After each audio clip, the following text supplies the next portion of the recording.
Hello everyone, welcome to my cooking channel cook with Supriya 24। तो क्या आपके घर में भी चावल बच जाते हैं और आप उन चावल को सिर्फ फ्राई करके खा लेते हैं या तो फिर उसे गरमा के खा लेते हैं? तो आज से आप चावलों को इस तरह से खाना बंद कर देंगे और बनाएंगे बहुत ही हेल्दी, टेस्टी, लेस ऑयल की रेसिपी, जिसे आप बच्चों के टिफ़िन में या सुबह ब्रेकफास्ट में या जब कभी भी शाम को आपको रोटी बनाने का मन ना हो और चावल बच गए हो, तो आप इस रेसिपी को ज़रूर ट्राई करिएगा।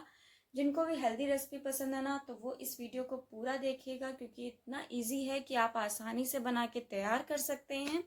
तो चलिए इस रेसिपी को बनाना शुरू करते हैं। तो इसके लिए मैंने यहाँ पे लिया एक ग्राइंडर जार और उसमें डाला है 1.5 कप नॉर्मल चावल, जो घर वाले जो डेली में बनते हैं वो वाले मैंने चावल लिए थे।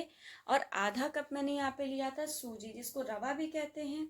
और मैंने यहाँ पे लिया था 2 चम्मच बड़े वाले दही। तो मैंने यहाँ पे घर वाला दही लिया था। और अब मैं यहाँ पे ले रही हूँ आधा कप पानी। तो हो सकता है इसको हम अच्छे से एक बार ग्राइंड कर लेंगे। तो हाँ, यहाँ पे ऐसा हो सकता है कि थोड़ा पानी कम या ज़्यादा यूज़ हो, तो आप एक बार देख लीजिएगा। तो अभी आप देख सकते हैं जो हमारा पेस्ट है वो अच्छे से पिस गया है। तो मैंने यहाँ पे थोड़ा सा एकदम फाइन पेस्ट पीसा है। तो आप भी एक बार इसे पल्स मोड में फाइन पेस्ट पीस लीजिएगा। ज़्यादा दरदरा नहीं होना चाहिए, अच्छे से पिस भी जाएगा, आसान रहता है।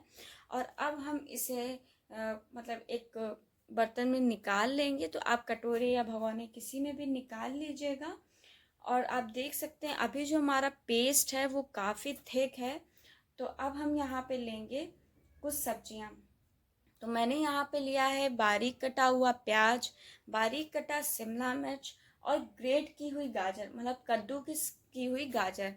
तो आप अगर गाजर यूज़ करिएगा तो आप कद्दूकस ज़रूर कर लीजिएगा, क्योंकि जब पीस में आप डालते हैं तो आप चाहे जितने भी मतलब छोटे छोटे करेंगे ना, जब मुंह में आते हैं तो बच्चे नहीं खाते हैं। तो आप कोशिश करिएगा कि आप इसे ग्रेट कर लीजिएगा। और आप अगर प्याज ना खाते हो तो आप स्किप भी कर सकते हैं। और यहाँ पे आपको जो भी सब्जी पसंद हो वो आप डाल सकते हैं, अगर नहीं पसंद हो तो आप स्किप भी कर सकते हैं। और अब मैंने यहाँ पे लिया 1 चम्मच ऑयल। आप यहाँ पे घी या बटर का यूज़ कर सकते हैं। और मैंने यहाँ पे लिया है हींग। तो मैंने यहाँ पे 2 चुटकी हींग ली थी। 1 चम्मच चना दाल ली थी, जिसको अच्छे से कपड़े से पोंछ लिया था। इसको गीला नहीं करना है, सिर्फ नॉर्मल इसको पोंछ लेना है, ताकि जो भी हल्की फुल्की डस्ट हो वो साफ़ हो जाए। और मैंने यहाँ पे लिया है 1 चम्मच ही बनारसी राई, जिसको छोटी वाली राई होती है वो ली है। अगर आपके पास बड़ी वाली राई हो तो आप ले सकते हैं, और अगर ना हो तो आप स्किप कर दीजिएगा। और ये जो तड़का था ये हमारा बनके रेडी हो गया है। और अब हम इसे अपने जो पेस्ट तैयार हुआ था उसमें डाल देंगे और हमें इसे अच्छे से मिक्स कर लेना है। तो देखिए थोड़ी देर पेस्ट रखा रहा तो ये और गाढ़ा हो गया है। तो आप इसे एक बार बहुत अच्छे से मिक्स कर देंगे। अब मैंने यहाँ पे आधा कप पानी और लिया था। तो मैंने यहाँ पे टोटल 1 कप पानी लिया था। हो सकता है कि आपके चावल किसी और चीज़ के हो, तो मतलब कि अलग अलग चावल होते हैं ना, तो उसमें किसी में कम पानी यूज़ होता है, किसी में ज़्यादा पानी यूज़ होता है। तो आप अपने हिसाब से कम या ज़्यादा कर सकते हैं, लेकिन आप एक बार कंसिस्टेंसी देख लीजिए, आपको ऐसी ही रखनी है। तो पानी कम या ज़्यादा हो सकता है, लेकिन कंसिस्टेंसी ऐसी ही रहनी चाहिए। और अब हम यहाँ पे डालेंगे नमक। तो नमक आप अपने स्वाद के अनुसार से डालिएगा।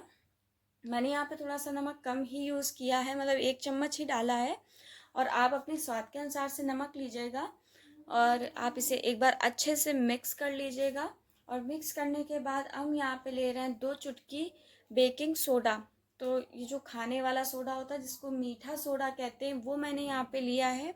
और सिर्फ 2 ही चुटकी लेना, आप ज़्यादा मत लीजिएगा। और आप एक बार इसे अच्छे से मिक्स कर लीजिएगा और ज़्यादा देर इसको मत रखिएगा।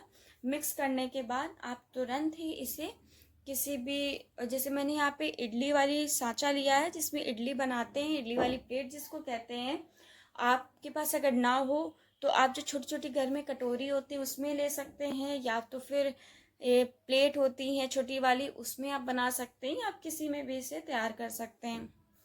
तो हम यहाँ पे इसे अच्छे से पोर कर देंगे। तो आपको जो पेस्ट है वो कम नहीं रखना है, अच्छे से फिल कर देना है।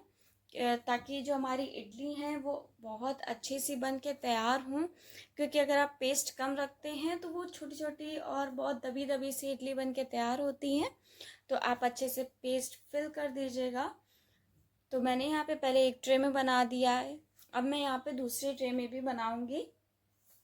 और आप देख सकते हैं कि पहले मैंने यहाँ पे ये जो हमारी इडली वाला सांचा है उसको लिया है और उसको अच्छे से ऑयल से ग्रीस कर लिया है। तो आप भी ग्रीस कर लीजिएगा ताकि जो हमारी इडली है वो जब बन जाए तो छुटाने में ज़्यादा दिक्कत ना हो, अच्छे से रिमूव हो जाए।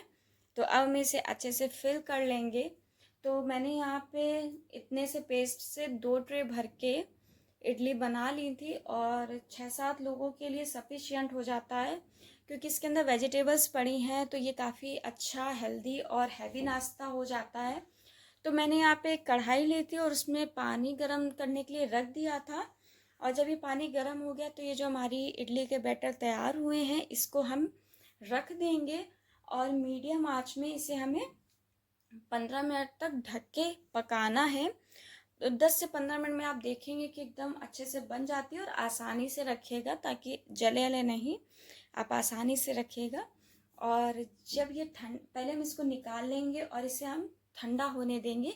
बिल्कुल ठंडा नहीं होने देना है, बस इतना हो जाए कि आप छू सकते हैं या पकड़ सकते हैं। क्योंकि जब आप इसको निकालेंगे ना तो आप देखेंगे कि हल्की हल्की गीली गीली सी लगेंगी।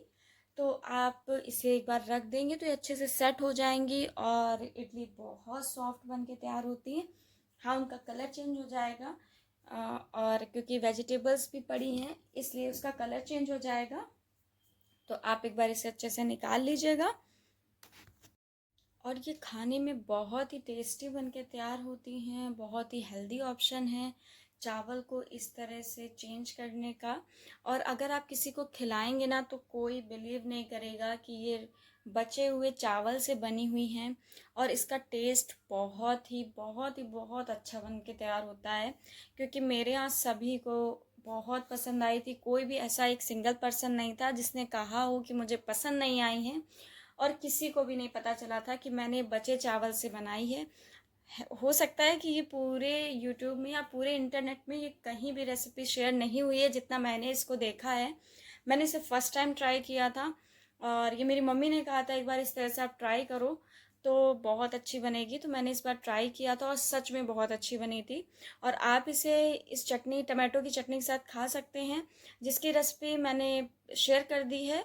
और इसका जो लिंक है चटनी का वो मैं डिस्क्रिप्शन बॉक्स में डाल दूँगी, तो आप एक बार ज़रूर चेक करिएगा। और अगर मेरी वीडियो अच्छी लगे तो चैनल को सब्सक्राइब, वीडियो को लाइक, कमेंट, शेयर ज़रूर करें।